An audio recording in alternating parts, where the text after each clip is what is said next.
is going on? So today I wanted to talk a little bit about something that I'm going to start doing, which is tracking my expenses more effectively. It's a topic that's kind of important to me because money and finances, things like that, have always been something that stressed me out and make me a little bit anxious. In the last couple months, I've been kind of rebuilding my finances in terms of what I'm doing with the money that I make in regards to different savings accounts and setting up an RSP and things like that. However, one thing that I've realized about myself is I'm a little bit of an idiot when it comes to spending. I spend money quite socially when I'm with my friends. I have no problem getting them things, buying them things, which is never a problem. It's good to do things for other people and it makes me feel good. However, when I go ahead and check my Visa statements or my bank accounts and I see that a lot more money has disappeared than I anticipated, it kind of makes me a little bit more stressed. It makes me feel like I need to make more money, when in reality, I'm starting to think that I really just need to save more money. And to start doing that, I need to be a little bit more aware of my spending. So I wanted to talk today basically about a solution that I've come up with, not by myself, but from actually reading a book that one of my friends gave me recently called The Compound Effect. This video is not about that book, it's just about a concept that I got from that book. Now, tracking my expenses has been something that I've tried to do in the past. I've tried to take pictures of receipts and then put them into a folder on my computer. I've tried to use a Google Drive so that it'd be synced to my phone and I'd be able to do it easier that way. I've tried using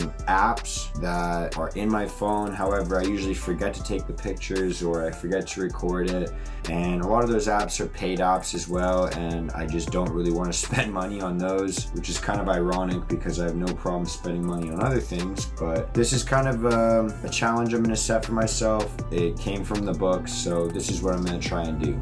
Now, basically what I'm going to do is carry around a little notepad with me in my back pocket or in my jacket or in my backpack, wherever I'm going. And every dollar I spend, I'm going to write down, obviously, like the date and then what I spent the money on and how much money I spent. I think that this will be a little bit easier for me to do than just tracking it in my phone because I've kind of talked about it in the past in terms of like journaling and things like that. I just am kind of an old school pen and paper kind of guy. I don't know if that's because I have ADHD and I like to do things physically and move physically and kind of process my thoughts that way. I think that writing things down is a lot easier for me than just typing them out. So I'm going to try and go about it that way. Another thing that I think is going to benefit me in this exercise is the fact that I'm really lazy naturally. I don't like to do things that are new. I don't like to do things that I don't have to do. So I think that that's going to work in my favor just because I won't want to write things down in this book and therefore I won't want to spend money,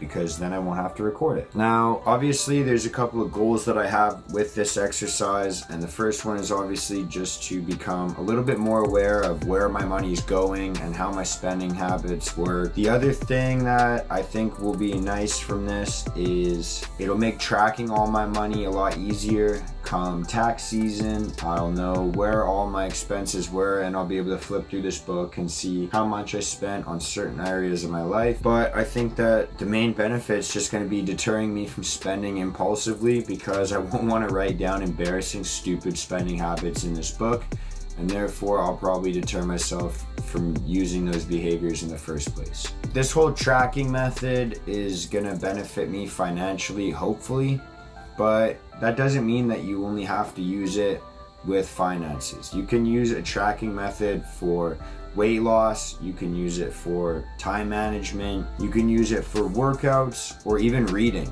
I've seen in a couple of my friends' Instagram stories that are trying to get, a little bit more disciplined in reading, that they are making themselves read 20 pages a day of a certain book or whatever it is. But I think that this tracking method can be used for pretty much any goal. So that is what I would like to invite you to do, is just try and start tracking a new goal, whether it's financial or whether it's a physical goal like weight loss or muscle gain, things like that. I think that using a tracking method like this is just a good way to keep yourself a little bit more accountable. To hold myself even more accountable, one thing that I'm going to set up is a penalty system. What I've kind of decided is, should I miss tracking down an expense or something that I spend money on, a transaction I suppose, I'm going to have to put $25 aside for my savings account. And I think that's going to be nice, because if I'm already stressing about not having enough money to spend, then taking even more of that money away will be a pretty good deterrent to not track my expenses. So that's going to be a new challenge I'm setting for myself, and we're going to see how it goes. So if you're going to start tracking something as well, please let me know in the comment section below. If you've done something like this in the past, whether it's financial or with weight loss or with muscle gain or anything like that, if you've done any tracking or recording of your goals, please let me know as well, so that I can learn some tips to help me out with this a little bit more. Throw it in the comment section below. Help me out and help out other people that are trying to achieve other goals as well, and we can work on it together. Thanks for watching. Let's get it. Peace out. Peace out. Peace out.